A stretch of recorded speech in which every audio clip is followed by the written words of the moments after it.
não de políticas públicas também, mas mais de desenvolvimento e prospecção e trazer tecnologia para o país. E aí é o meio que o pontapé inicial, né? A gente que fez a relação inicial com a Sinovac, desenhou o projeto conjunto com a Sinovac, desenhou como que seria a atuação da parceria e trouxe o produto para cá. E aí acompanha o projeto desde o início. Então, foi mais ou menos essa. E aí, por ser uma área de inovação, né, a área do Butantan de inovação, a gente, além da Covid, a gente teve diversas outras iniciativas para trazer novos produtos e soluções para a área da Covid, certo?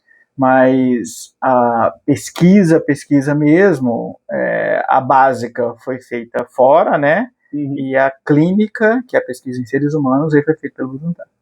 Aí em várias iniciativas, não só na vacina da Covid, né? Mas enfim, só para vocês entenderem, como se fosse na USP, a gente, vocês conhecem a USPIN? Sim.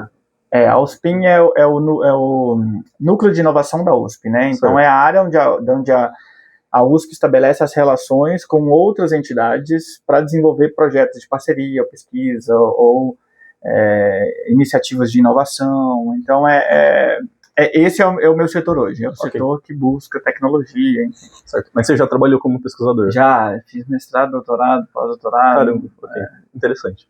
Bom, apresentamos o projeto, você também apresentou um pouco, mas antes de começar oficialmente a entrevista, a gente tem um termo de consentimento, né, no caso oral, que vai ser registrado pela nossa gravação, porque a gente vai tanto utilizar no nosso acervo digital, quanto possivelmente, talvez, redes sociais atreladas a esse projeto. A gente queria saber se você autoriza o uso dessa entrevista, seja transcrita, seja gravação direta, os seus áudios, para publicação desse projeto. Tudo bem, mas só se eu acho que tem alguns casos que a nossa imprensa queria saber primeiro.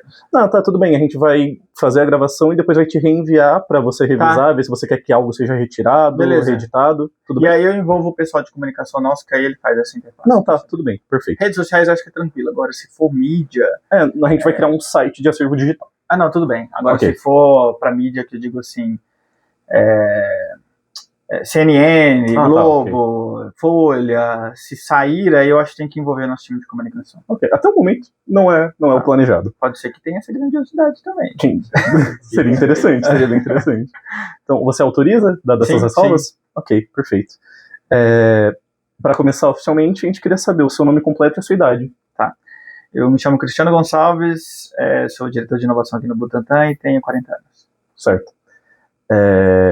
Pensando na sua trajetória, né, como pesquisador, mas agora esse setor que você trabalha no Instituto Butantan, como foi a sua trajetória até chegar aqui, tanto na sua vida pessoal quanto profissional, acadêmica, para começar conhecendo mais o seu perfil? Muito bom. Eu sou biólogo, né, fiz biologia na Federal de Uberlândia, depois disso fiz um mestrado e um doutorado em Ribeirão Preto, trabalhando com a área de câncer, então mantendo a linha na área de biológicas nesse sentido, né. E durante o meu doutorado eu tive uma experiência fora, fiquei um tempo no Texas, né, no hospital que chama MD Anderson, o hospital número 1 para tratamento de câncer. Então naquela época eu estava na USP em Ribeirão Preto, trabalhando com câncer de pele, e eu fui para o maior centro médico no mundo que estuda câncer de pele. Qual ano? Isso foi em 2013. Okay. E o MD Anderson era um hospital que tratava, inclusive, pessoas brasileiras, notáveis aqui lá, que era um pesquisador na fronteira de inovação para desenvolvimento clínico e desenvolvimento de novas moléculas, né? Ganhou o Nobel, inclusive, por isso. Caramba. E ganhou o Nobel na área de melanoma, que foi onde eu estava, no mesmo departamento onde eu estava. Só que essa caminhada, para mim, trouxe uma certa frustração, né? Porque uma vez que você trabalha ali em pesquisa acadêmica, pipetando, fazendo toda a sua jornada acadêmica e de pesquisa, você fica ambicioso, né? Você quer ver a cura logo, você quer ver os animais respondendo bem. E aí eu tive esse acesso nos Estados Unidos, onde a gente tem um recurso muito amplo lá. Então, tinham recursos financeiros quase infinitos, para você fazer o tipo de pesquisa que você quisesse. E mesmo assim, a gente não conseguiu ter uma solução, na época, né, para melanoma. Então, isso me trouxe de volta para o Brasil um pouco mais frustrado. Assim, olha, a gente já estava no centro maior do mundo para a área de câncer, e ainda assim os pacientes sofrem com a solução para câncer. E aí, nessa época, eu resolvi mudar de área. Então, eu saí da área biológicas e aí eu fiz um pós-doutorado na FEA. Então, saí da biologia, fui para a área de economia e administração. E lá eu trabalhei com gestão de inovação, para ajudar empresas que tinham capacidades mas deveriam focar em tecnologias promissoras. Então, assim, o que eu consigo fazer com o recurso que eu tenho hoje no país para eu conseguir espremer isso ao máximo e desenvolver produto inovador. Sim. E aí eu comecei a fazer isso na FEA, trabalhei isso numa incubadora de empresas lá em Ribeirão Preto, e eu fui chamado no Butantan para apresentar um pouco desse projeto que tinha tido uma publicação boa. E aí, quando eu apresentei o projeto aqui no Butantan, a direção me fez uma proposta de emprego na época. Caramba! E aí eu acabei, isso foi em 2019. Né? Caramba! E aí eu acabei assumindo esse desafio, eu saí de Ribeirão Preto e vim para cá, e eu entrei no Butantan em abril de 2019, foi bem antes da pandemia aí, da Covid-19. Mas foi mais ou menos essa trajetória. Eu entrei aqui na área de parcerias e trazendo projetos de inovação. Então, trouxe um pouco da bagagem que tinha da FEA e trouxe um pouco da bagagem que tinha de biólogo, porque nos produtos que a gente coloca aqui, precisa entender mecanismo de ação, né, como que isso atua no corpo, como é que estão os resultados clínicos. Então, eu consegui aqui no Butantan unir um pouco dessas duas jornadas meio, que não se encaixam muito. Acredito que na pandemia foi um momento de provação para você, né? Foi um momento de provação. Um momento de provação, de emoção, um momento de várias coisas que não dá para descrever muito. E pensando, né, pra gente te conhecer um pouquinho melhor, como que você se descreveria em toda essa sua jornada? Olha, sim, uma palavra, assim, ou uma frase? Pode desenvolver. Não, eu sou um cara, acho que sonhador e persistente. Certo. Então, assim, eu ainda acho que aqui, nas condições que a gente tem hoje, de países em desenvolvimento, eu acho que a gente tem uma capacidade muito grande. E eu acho que a gente precisa aprender a utilizar essa capacidade. Então, eu me vejo como um cara, assim, que sonhador com o pé no chão. Ok. E também persistente, porque eu sei que a gente se orquestrar muito bem, se as pessoas serem mais altruístas, né, conseguirem enxergar necessidades, ter empatia de saúde pública, a gente consegue trazer muita coisa boa. É a realidade do cientista brasileiro, né? Extrair ouro do limão amassado. Exatamente. E tá lá, persistente, fazendo, publicando, indo para evento, é isso. Justo. Bom, chegando mais agora nesse contexto, né, da pandemia, da sua vida profissional na pandemia, pensando assim que você é da área da biologia, como que você reagiu quando as notícias sobre a pandemia começaram a surgir, né? Essa variante da SARS-CoV que estava começando a surgir na China, se espalhou pela Itália, como você reagiu? Tá, isso foi... A nossa responsabilidade na época aqui no Butantan era justamente essa, de tentar encontrar ameaças de saúde, encontrar ameaças de saúde pública e tentar encontrar soluções para essas ameaças. Caramba. Então, os projetos que a gente desenvolvia na época era justamente nesse sentido, né? Buscar soluções para as ameaças de saúde pública que estavam acontecendo. E aí, quando a gente viu os primeiros casos de Covid no mundo, a gente já começou a ficar um pouco assustado e já tentou começar a fazer uma análise de inteligência para buscar soluções que estavam em desenvolvimento na época. 2019, 2020? Isso, final de 2019 e início de 2020. Certo. E aí, no início de 2020, quando a gente viu a transmissão comunitária acontecendo lá na Itália, a gente tinha um médico na época que ajudava a gente na pesquisa clínica, ele já veio direto na gente, que era Cristiano Thiago, que trabalhava com a gente na época, trabalhava para o Thiago na época. Vocês precisam buscar uma solução, porque transmissão comunitária de um vírus como esse é algo que é muito grave, a gente precisa saber o que está acontecendo. Transmissão comunitária é quando muitas pessoas vão pegando aquela doença e você não consegue rastrear mais. Eu peguei de um tio meu, que eu encontrei no final de semana. Okay. Então você perde um pouco da rastreabilidade daquela doença, ou seja, tem um descontrole em relação à contaminação. E aí isso é um sinal de alerta para saber que algo não vai ser, o desfecho não vai ser tão bonito assim. Okay. Então, nesse momento, a gente começou a buscar soluções que pudessem ser desenvolvidas e atendidas aqui para o cenário brasileiro. Então, respondendo a sua pergunta, o primeiro gatilho que a gente teve e descobriu que estava tendo a transmissão comunitária na Itália e a infecção pela Covid estava se disseminando de forma muito rápida, a gente já pensou em buscar uma estratégia para trazer aqui para o país. Ok. E como que foi essa reação quando a doença chegou no Brasil? Quando a doença chegou no Brasil, a gente, como Butantan, a sociedade impõe uma responsabilidade, coloca uma responsabilidade e espera muito das instituições públicas. Não só o Butantan, Fiocruz, né, Adolfo Lutz, todos os laboratórios que envolvem na parte de saúde. E aí a nossa posição ainda foi de muito mais responsabilidade, né? Porque a gente é a porta de entrada para essas iniciativas de inovação e desenvolvimento, né? Tanto a área de pesquisa do Butantan quanto a nossa área, que é a área mais focada em buscar soluções e relações com parcerias. Então a primeira reação nossa nesse momento foi, olha, a gente reforça aquela estratégia de buscar soluções para atender aqui.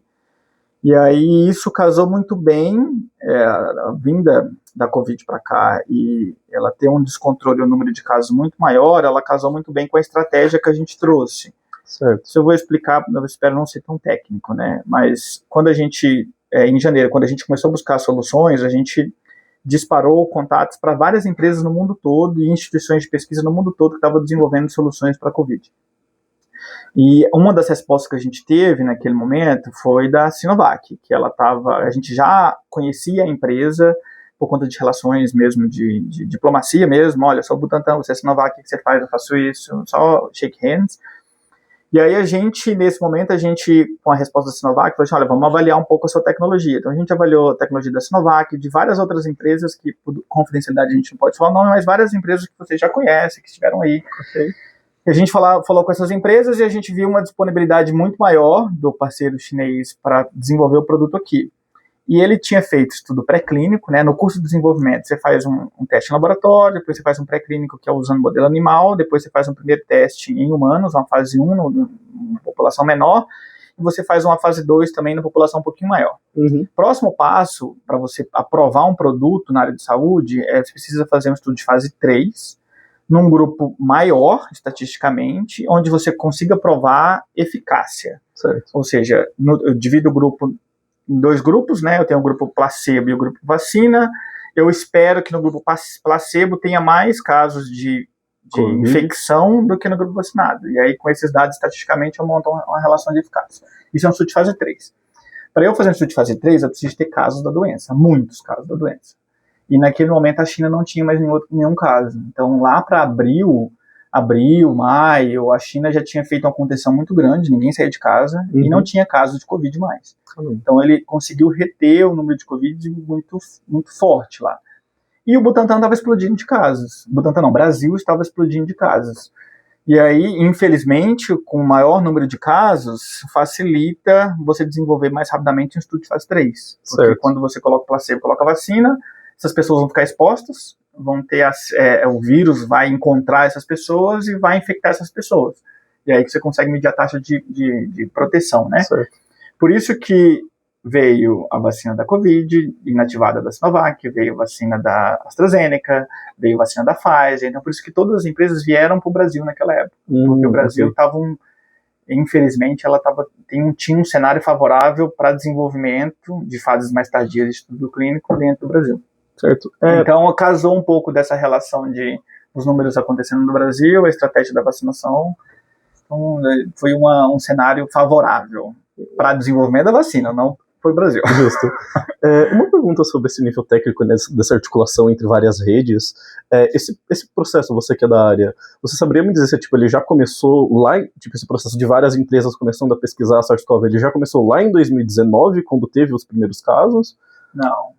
No caso da Covid-19, da Sinovac e diversas outras empresas, eles tiveram uma primeira interação com outro coronavírus, né, por isso que se chama SARS-CoV-2, né, um outro coronavírus que aconteceu há algum tempo atrás, no Oriente Médio, né, no norte da África, que era um Covid com características semelhantes a esse. Então, certo. Eles já tinham experiência de pegar o vírus, isolar o vírus, inativar o vírus e fazer um estudo de fase 1. Certo. No caso da Sinovac. Outras empresas da mesma forma. Então, o vírus, o coronavírus, ele não é desconhecido, ele já era conhecido. Uhum. Então, isso facilitou um pouco o desenvolvimento. Então, algumas empresas já iniciaram o desenvolvimento antes por experiência em coronavírus. Ah, interessante. Aí vem um ponto. Por que a RNA teve o maior sucesso? Porque a RNA ele é uma plataforma de resposta rápida. Assim que tem o sequenciamento do vírus, então o SARS-CoV foi sequenciado. Assim que ele foi sequenciado, a gente já consegue ter uma vacina de RNA. Porque você já pega a sequência do vírus, que é a mais antigênica, né, da proteína do vírus, e você desenha uma vacina a partir dali. Então, as empresas que tiveram sucesso longo na Covid não foram aquelas que sucesso permanente na Covid não foram aquelas que tiveram experiência prévia na questão do vírus, mas tiveram experiência prévia em plataformas de resposta rápida, que foi Moderna, Pfizer, são as vacinas que até hoje estão no mercado. Interessante. Pensando nessa sua atuação, você possui alguma memória marcante, uma que você, se você pensa nesse período, é a primeira que aparece? Claro, que você possa nos contar. Eu tenho uma memória marcante, mas pessoal, assim, da trajetória profissional, né, mas para mim a memória mais marcante, que chorei que nem criança, foi no dia 17 de janeiro de 2021, que foi quando aprovou a vacina pela primeira vez. Então, como a gente estava envolvido desde o início, na parceria, no suporte ali junto com a área clínica para desenvolver o projeto, no acompanhamento dos voluntários do estudo, então a gente acompanhou o estudo clínico como um todo. E aí, quando a gente viu a live da Anvisa, foi o Gustavo Mendes, que inclusive trabalhou no Butantan, ele apresentando os dados, né, a vacina da Butantan atingiu dado de eficácia e não sei o que, por isso está aprovado. Logo depois a gente vacinou, no mesmo dia, a primeira pessoa. Caramba. Então esse momento para mim foi emocionante, assim, esse eu não vou esquecer nunca mais. Estava em casa, porque todo mundo ainda estava em casa, mas a gente assistiu ao vivo a aprovação e logo depois já começou a vacinação, então foi... Eu fico brincando que isso eu zerei a minha vida como pesquisador e como pró-saúde pública, assim, né? Você vê o resultado do seu trabalho, né? De uma porção pequena do seu trabalho ali, porque milhões de outras pessoas aqui no Butantan trabalharam também em cima desse projeto. Mas você vê o resultado do seu trabalho atingindo a população para, enfim, prevenir, conter ali uma situação de crise que a gente estava como aquela, para mim foi realizador, assim. Imagino que tenha sido mesmo. E bom, agora passando para um outro aspecto, mas ainda nesse mesmo quadro, como você se sentia, ou como que era o sentimento aqui no Instituto a respeito do negacionismo e da desinformação que corria louco naquele tempo, tanto por esferas do poder público, privado? Qual que eram essas sensações? Era uma sensação de indignação e tristeza, porque aqui no Butantan todo mundo é muito vocacionado, né? A gente está aqui disposto a trabalhar, a dar o sangue em prol da saúde pública, em prol de soluções de saúde, e ver pessoas questionando isso, para a gente é muito triste, assim, colocar em prova conhecimento científico, colocar em prova tudo que a gente viveu de progresso científico até hoje. Então, foi bem triste, assim, e desprazeroso ouvir isso e conviver, né, porque eu acho que todo mundo conviveu com pessoas que tinham um pensamento como esse, e conviver com pessoas que negavam, até mesmo criticavam. Então, infelizmente, a gente teve um cenário muito politizado do ponto de vista de vacinação, que nunca deveria acontecer. Vacinação não deve ser politizada. Vacinação não deve ser questionada. Todo mundo fala que vacinas salvam vidas, né? A gente até brinca, não, vacinação salva vidas. Não adianta ter vacina se as pessoas não tomam vacina. Então, o negacionismo impactava as pessoas tomarem a vacina. E aí a gente tinha um time de comunicação muito forte no Butantan e a gente começou a estimular o discurso positivo, né? A vacina da Coronavac nunca foi ruim. Ela atingiu um efeito esperado de eficácia por conta da tecnologia dela, mas ela nunca foi ruim. Mas ela foi colocada como uma vacina ruim, uma vacina com baixa resposta, enfim. Não só ela, mas outras também, né? Então a gente teve um cenário muito politizado nesse momento. E o que a gente usou de instrumentação foi a comunicação. Então o nosso time de comunicação começou a desenvolver estratégias para prevenir a questão de fake news. A gente respondia todo e qualquer comentário no Twitter, em Facebook, sobre a Covid. Então a gente foi bem forte em relação a isso. E um dos legados que a gente deixou é o nosso Museu da Vacina. Se vocês ainda não conhecem, o Museu da Vacina é um museu educativo, bem tecnológico, tem a parte de interação público-tecnologia, assim, tem um cinema lá dentro, tocando justamente nesse ponto de informação precisa, como são produzidas as vacinas, se as vacinas causam isso ou não. Então tem, inclusive, jogos interativos ali em relação às fake news, mas foi um papel bem grande do Butantan, assim, de tentar combater isso. Infelizmente ainda persiste, a gente vê as taxas de vacinação caindo bastante, mas a gente precisa reforçar um pouco desse papel. Você sabe dizer se houve alguma articulação na época, tipo uma criação de uma frente de divulgação envolvendo o Instituto Butantan e outros corpos científicos aqui do Brasil? Eu desconheço que tivesse uma frente. Certo. A gente era muito conectado com os grupos, então tinha grupos de pesquisadores no WhatsApp, onde falava dos eventos, né, onde a gente montava estratégia de comunicação. Comunicação também participava de uma série de fóruns junto com a Secretaria da Saúde também. Então, esse tipo de estratégia ele ocorreu, mas talvez não de forma tão ordenada, assim, centralizada numa frente. Um processo mais orgânico. Isso, Mas a gente teve bastante interação com várias, inclusive tomadores de decisão, influências na época. Caramba. Então a gente engajou bastante para promover essa comunicação positiva. Existe algum que você possa comentar aqui? A gente teve, talvez eu vou esquecer o nome. Não, tudo bem. A gente teve tem um biólogo famoso, que é alguma coisa IPA, termina com IPA no final. Não é Pirula? Pirula. Isso, teve o Pirula, teve várias coisas. Teve o funk lá em cima, que vai no bumbum tantan. Não, teve várias. Naquela época, a gente ficou muito famoso por ser a primeira vacina, né? Então, a gente teve uma repercussão muito grande, a gente alcançou 1 milhão de seguidores no Instagram, de forma orgânica, assim. A gente teve o MC Fiote, que fez esse funk. Teve uma série de doações, né? Iniciativa privada doando para desenvolvimento de vacina. Então, foi um cenário bem diferente, assim. Caramba, interessante. E pensando nessa época novamente, saúde, tudo bem. Como que foi trabalhar no Butantan na época da pandemia? Mas eu digo num sentido de, por exemplo, a vida de todo mundo mudou na pandemia por causa da quarentena, lockdown, a questão do uso de máscara, álcool em gel, mas eu imagino que aqui no Butantan, que é um lugar repleto de pessoas que pesquisam sobre isso, isso tenha sido seguido de maneira mais rigorosa. Como o funcionamento do Butantan mudou durante a pandemia? E teve uma mudança que ficou assim para sempre? Acho que mudou bastante, né? Na verdade, a gente chegou num momento onde todo mundo teve que ir para casa, menos a parte de produção. Certo. Então, para os colaboradores não infectarem as pessoas que trabalham na produção, porque a produção teve que continuar. Então, as vacinas da gripe, né, as vacinas que a gente entrega, ela teve que continuar.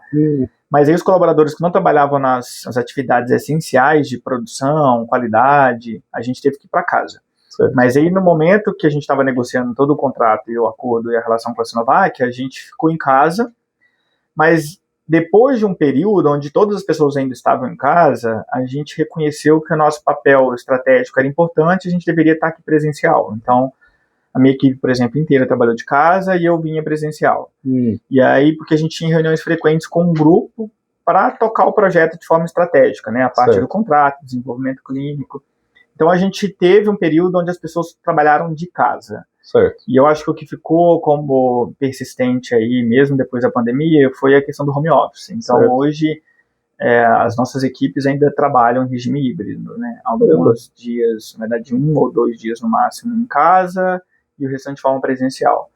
E outra coisa que ficou é a questão de monitoramento e vigilância. Então, a gente tem nosso ambulatório que sempre, quando tem alguma suspeita de infecção, a gente faz uma vigilância, faz a testagem para saber que tipo de vírus que é. Então, esse monitoramento da saúde foi algo que ficou, o que é muito importante. Inclusive, a gente tem um grupo que atua em São Paulo e na região, estado de São Paulo e região, para rastreamento de novos vírus que possam ocorrer, ou que tenham uma migração diferente. Então, essa etapa de vigilância é uma etapa essencial para preparo pandêmico, né? O preparo para o surto. Já chegou nesse período de tempo algo a apitar do jeito que a SARS-CoV apitou? Não, a gente teve algo bem localizado, mas numa situação grave, né, que foi a questão do monkeypox, mpox. Esse foi um pouco mais assustador, assim, no sentido de, será que é mais uma ameaça? Será que a gente precisa ir atrás de buscar algo relevante para tratar isso? E aí a gente, com os nossos times aqui de virologistas, a gente entendeu que é algo restrito, né, e que já existiam vacinas e que essas vacinas que estavam sendo entregues já para o Ministério poderiam resolver o problema. Mas hoje o que a gente tem é rastreamento de vírus respiratórios, que são os que mais preocupam mesmo, né? Então, influenza, vírus sincicial respiratório, Covid, esses a gente sabe que o processo de disseminação é mais rápido. Certo, interessante. Uma pergunta, uma curiosidade, nem está no roteiro, mas que veio agora, é que pensando, né, a gente enquanto historiador e pessoas das ciências humanas, eu acho que parte da nossa frente de atuação, não que na época nós fôssemos, mas parte da nossa frente de atuação na pandemia era lidar com as questões da xenofobia, que, por exemplo, a população chinesa estava sofrendo, referente a, por exemplo, né, o mercado de frutos do mar de Wuhan e a questão do consumo de carnes de animais que pra gente são exóticos. E aí eu queria saber se o Butantan, ele tem algo pensado nas práticas de consumo de carnes de, por exemplo, jacaré ou espécies amazônicas no monitoramento mais específico desse tipo de coisa, que eu acredito que são pesquisas localizadas, né? Como são práticas locais e espécies locais, são pesquisas localizadas. Existe uma frente no Butantan para isso? Não, existe essa frente de vigilância mesmo. Aí ela considera essas pessoas independente do comportamento prévio que foi encontrada a doença. Ou seja, a gente coleta material, né, desses voluntários e testa isso num painel que a gente tem de influenza, dengue, enfim, o que for. Então, assim, eu acho que a causa raiz não tá no core desse centro de vigilância. Certo. E sim o que esse paciente convivendo na sociedade pode ter ali de infecção que possa causar algum risco. Certo. Mas a causa raiz não. Mas é importante que a gente tenha conhecimento, ainda mais nesse cenário de saúde única, né, One Health, da gente entender como que lida questão de animais convivendo com seres humanos e as zoonoses que podem acontecer. A gente viu o caso também voltando na pergunta anterior, do caso de influenza aviária, né, que a gente está até desenvolvendo uma vacina para isso também, que a gente viu que a migração das aves estava mudando, algumas aves estavam morrendo, animais marinhos estavam morrendo. Então essa associação com as epizoonoses, né, essas doenças que ocorrem em animais, com interação no ecossistema mais presente de exploração humana, isso é algo que os virologistas estudam para entender tendências aí. Mas a parte de vigilância para a gente é o que a gente está tocando hoje, que é o mais focado em saber como esses vírus estão se comportando em relação a infecções. Certo, interessante. Essa pergunta a gente faz para comparar com os outros vários núcleos que a gente acaba entrevistando. E para você, quando que a pandemia começou e quando que ela terminou? A pandemia começou, eu acho que no início de 2020. Certo. Porque eu acho que aí começou de uma forma bem clara, né, evidente, assim. Mas a pandemia ela finalizou, mas a doença ainda existe. Sim. Então é importante que as pessoas saibam, né, que a doença ainda existe, é um dos vírus respiratórios que mais mata, né, junto com a influenza, vírus respiratório, sincicial. Então, assim, é uma doença de saúde pública muito importante. Certo. E ainda assim, o estímulo à vacinação é muito importante. Então, apesar da pandemia ter acabado, né, as medidas, né, de proteção mais usuais, que são vacinação, né, a questão de cuidados pessoais, cuidado com a parte de profissional médico, né, cuidado com o paciente, né, manejo com o paciente infectado, a questão de preparo em relação a equipamento hospitalar que a gente precisa para caso de enfim, alguma coisa necessária para respiração. Então isso tudo eu acho que ainda a gente deve estimular e deve insistir para que mantenham-se, né, principalmente a parte de vacinação e conscientização da doença, que a gente percebeu que está caindo bastante, né, a taxa de vacinação de Covid, mas Caramba. a Covid ainda matando bastante. Caramba. Bom, o que você esperava que fosse acontecer naquela época? Do início da pandemia? Do início da pandemia, durante a pandemia. Acho que eu não conseguia pensar em... O que a gente sabia era que em algum momento a gente ia voltar para a normalidade. Certo. Mas a gente não sabia como que ia ser aquele mundo pós essa normalidade. O que a gente sabia era que, de alguma forma, a gente deveria conter o espalhamento dessa doença. Mas a gente percebia também que a maioria das estratégias que o mundo apostava não eram eficazes. Caramba. A questão de máscara, álcool, né, evitar aglomeração. Então, o que a gente sabia é que as vacinas iam vir para resolver o problema, né, e que as vacinas iam se melhorando ao longo dos anos para impedir a contaminação e a infecção. Então, esse é o cenário que a gente tinha, mas eu não conseguia prever muita coisa. A gente estava só focado na atividade que a gente tinha que fazer aqui dentro do trabalho, mas totalmente no mundo de incerteza, assim. Até a questão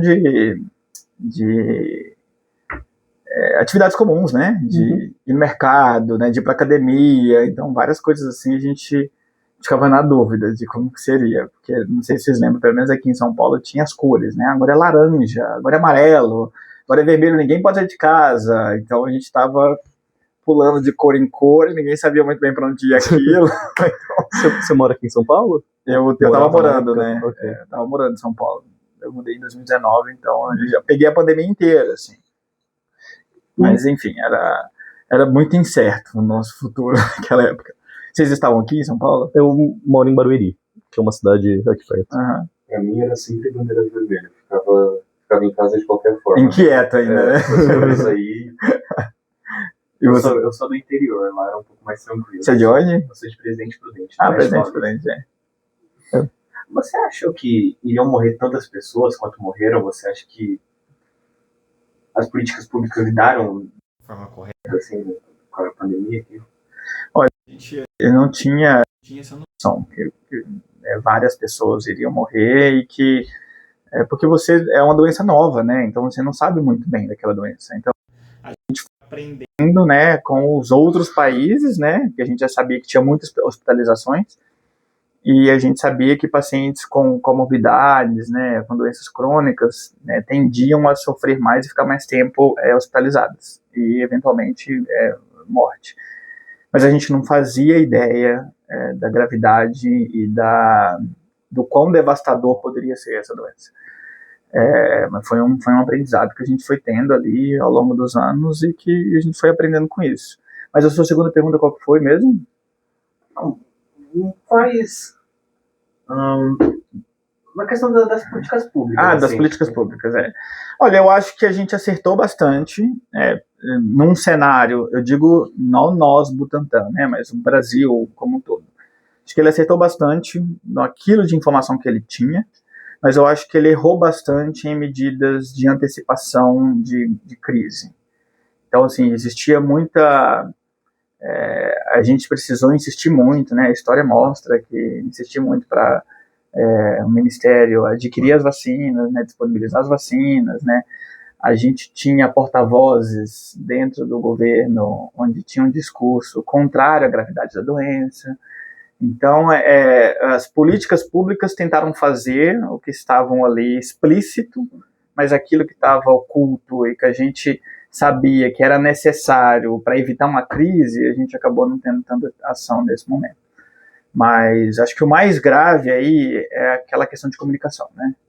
Que é entender a gravidade, né? Não fazer gracinha nem piada em relação à morte de pessoas, né? Ou a um ato de vacinação. Então acho que a gente falhou muito em comunicação. Certo. Bom, viramos a página. Como que era a sua percepção de tempo durante a pandemia? Não tinha. Não tinha? Não tinha porque... Aí voltando, né? A gente estava na frente de negociação com um parceiro que mora na China. Nossa, Então a gente revezava as reuniões, né? Então a gente tinha reuniões para desenvolvimento do negócio, para ter um contrato, e a gente tinha reuniões para desenvolvimento do projeto, como que seria o desenvolvimento dessa vacina aqui. E aí a gente revezava com o parceiro. Então a gente tinha reunião de manhã aqui, 8 horas da manhã, que era 7 horas da noite lá. Ou às vezes a gente tinha reunião 8 horas da noite aqui, que era 9 horas da manhã lá. Então a gente trabalhava num horário que dava, porque assim, na etapa inicial a gente estava em casa, então era bom a gente, né, se ocupar durante todo o tempo. Mas o tempo para nós, né, que estava bem ativo em 2 fusos, passou muito rápido, né? Certo. Mas eu acho que para quem estava distante dos entes queridos, né, isolados, eu acho que esse tempo passou de forma muito, muito, muito lenta. Mas, enfim. Bom, a próxima pergunta você meio que já respondeu, mas eu vou fazer mesmo assim, caso você queira adicionar alguma coisa, que é o que você sentiu, como você reagiu quando a pandemia foi oficialmente dada por controlada, né? Que eu acredito que tem a ver com o começo do período de vacinação que você comentou, mas quando a pandemia foi controlada. Olha, a gente é um sentimento misto, né? A gente viu como positivo, porque foi reconhecido por uma organização séria, né? A Organização Mundial da Saúde reconheceu o fim da pandemia com base em dados, né, de saúde e de proteção que a vacina estava causando, né? Então, ou seja, percebeu-se que enquanto eu tivesse um número de vacinados muito alto, eu poderia controlar a doença ficaria, de certa forma, controlável, digamos assim. Uhum. Mas eu digo um sentimento misto, porque apesar da gente ter ficado todo mundo feliz que a pandemia oficialmente acabou, a gente ficou com receio dessa carta, né, agora sendo colocada na mesa como fim da pandemia, se isso diminuiria o estresse, ou a necessidade, ou a urgência de se falar sobre isso. Uhum. Falar sobre vacina, falar sobre saúde, falar sobre preparo pandêmico, falar sobre o que a gente aprendeu, o que a gente faria diferente, onde a gente errou, o que a gente pode melhorar. Então, deu um sinônimo, para mim, pelo menos, teve um sentido meio misto, assim, de, oba, acabou a pandemia, né? Opa, não vamos parar de falar sobre isso. Não, faz muito sentido. Você sente que na época, depois que a pandemia, né, foi dada como controlada, a reação, por exemplo, da sociedade pública com o Butantan mudou de alguma forma? Não, eu acho que não. Acho que ficou aquela imagem, né, de que as instituições públicas estão aí para suportar e dar o apoio e buscar soluções e tentar atingir a população ao máximo com soluções de preservação de saúde e vida. Então, certo. Acho que isso ficou. E é bonito que tenha ficado, porque mostra que não houve uma desconfiança das instituições públicas em relação à ciência, né, em relação à divulgação. Então, isso foi bom. Assim. Até hoje a gente percebe que a sociedade ainda tem uma gratificação muito grande pelo Butantan e a Fiocruz pelo que a gente faz em relação à saúde. Então, acho que isso continua, perene. Eu acho que vai continuar. A gente viu aí com o lançamento da vacina da dengue, o desenvolvimento que foi feito aqui, bastante tempo, né, envolvendo uma série de pesquisadores, parte industrial, pesquisa clínica, entregamos a vacina é muito boa, então acho que isso reforça ainda mais e vai ter ainda novos casos para reforçar ainda mais esse papel de importância de saúde. Perfeito. E agora, indo para um aspecto, né, saindo da sua vida profissional, indo para sua vida pessoal, na medida que você se sentir confortável em compartilhar, como que foi a sua relação com a família e com os amigos durante a pandemia? Porque você estava vindo trabalhar no Instituto Butantan, que lidava com o vírus de uma forma muito específica. Eu imagino que mesmo, né, depois que o período de home office acabou, as coisas, né, como que foi? Foi assim, eu moro em São Paulo, né, e minha família é toda de Minas. Certo.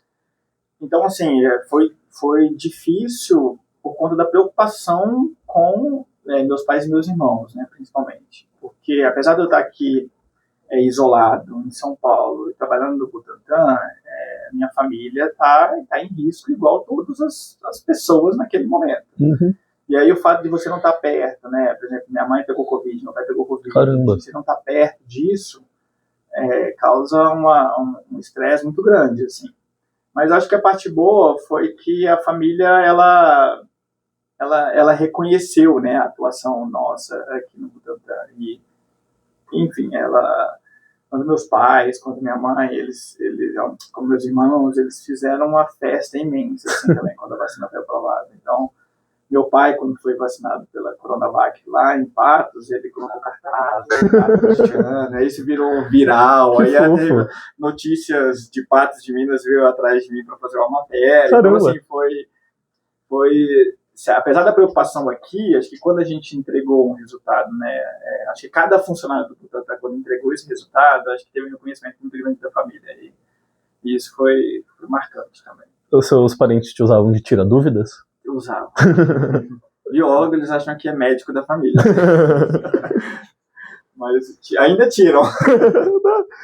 Mas é bom, assim, acho que o Brasil como um todo, acho que teve uma imersão muito grande quando se fala em ciência, né? Uhum. Acho que a gente começou a popularizar essa questão de desenvolvimento, fases clínicas, né? Como é que é a fase com o desenvolvimento de um produto. Nessa época, esse tema ele ficou muito forte, assim. Então, acho que as pessoas conheceram melhor como que é a pesquisa dentro das universidades, a pesquisa clínica, a questão de risco de segurança, a importância da Anvisa. Uhum. Então, acho que foi um diálogo que popularizou bastante essa noção da importância de ciência. Importante. De se investir em ciência, né? É algo que a gente tem que ficar batendo na tecla todos os dias, mas enfim. Uhum. E você diria que a pandemia te trouxe também algo positivo? Alguma memória, alguma mudança na sua relação com a vida ou com as pessoas? Olha, eu acho que para a vida é difícil escrever algo positivo na Covid, né? Mas acho que para a vida, eu acho que ele trouxe para mim um reforço de propósito, sabe? De vocação, assim, sabendo a importância que você tem, né, numa instituição como essa, para o impacto que você pode causar, eu acho que isso reforça ainda mais a importância, né, da responsabilidade das instituições públicas, né, da responsabilidade das instituições públicas, não só aquelas que estão na linha de frente de pesquisa, né, mas dos governantes, de todo o arcabouço como um todo, né. Acho que, pelo menos para mim, acho que trouxe um reforço de propósito, assim, de vocação. Eu não sou um cara que eu sou focado em o que, se não quiserem mostrar isso, tudo bem. Mas assim, eu não sou preocupado ou muito ligado na questão financeira. Então, assim, eu não espero ficar rico com a profissão. Eu espero ficar satisfeito e entregar um impacto que pode ser mensurado por diversas grandezas. Assim, a grandeza de você ver um impacto de um projeto seu, né, ou da sua atuação ali resolvendo um problema que a pessoa sofre com aquilo, independente se na área de saúde, se na parte de tecnologia, não, acho que essa é uma vocação que para mim apita mais do que a parte financeira. É um baita impacto também, né? Então, acho que isso reforça ainda muito mais, assim. Até a gente recebe propostas, né, de outras empresas de indústria farmacêutica, cada vez até mesmo com um salário maior. Caramba! Mas aí o propósito lucrativo daquela empresa, ela destoa da sua vocação, que é um propósito não lucrativo. É um propósito mais de impacto mesmo, né? Certo. Mas enfim, acho que isso a pandemia trouxe como... vai nesse caminho mesmo. Justo. Como você enxerga os impactos psicológicos a nível pessoal e profissional durante a pandemia? O pós também. Pesado essa pergunta, hein? Cara, eu acho que é um assunto muito sensível, assim, que eu não consigo penetrar tanto, né? Mas eu acho que, sem dúvida, isso trouxe um impacto muito grande em relação à proximidade, necessidade de você estabelecer relações, né? De você colocar limites. E psicologicamente, o fato de você não se aceitar ficar sozinho, né? De não aceitar viver isolado, né? Acho que a pandemia mostrou que o isolamento ele te impacta muito profundamente em níveis que você ainda não desconhece. Então, acho que esse impacto social e psicológico ficar longe dos seus entes queridos, né? Acho que isso foi... E hoje tem um impacto também em relação ao legado, né, negativo que a Covid deixou. Então, existe ainda muitas incertezas em relação ao mecanismo da doença, né? Então, existem algumas questões aí, até mesmo essa questão dos movimentos, né, anti-vacina, né? Isso ainda eu acho que é algo que as pessoas mais vulneráveis acabaram entrando nesse nível de aceitar essa como uma verdade. Então, acho que psicologicamente existe muita reforma para ser feita. Existe. Bom, acabou o nosso roteirinho. Você tem mais alguma coisa que você gostaria de falar? Qualquer curiosidade? Dá a impressão até que vocês leram a nossa vida. Mas acho que cobriram com tudo. Tá ótimo. Perfeito. Vocês mandam bem, as perguntas foram boas. Obrigado.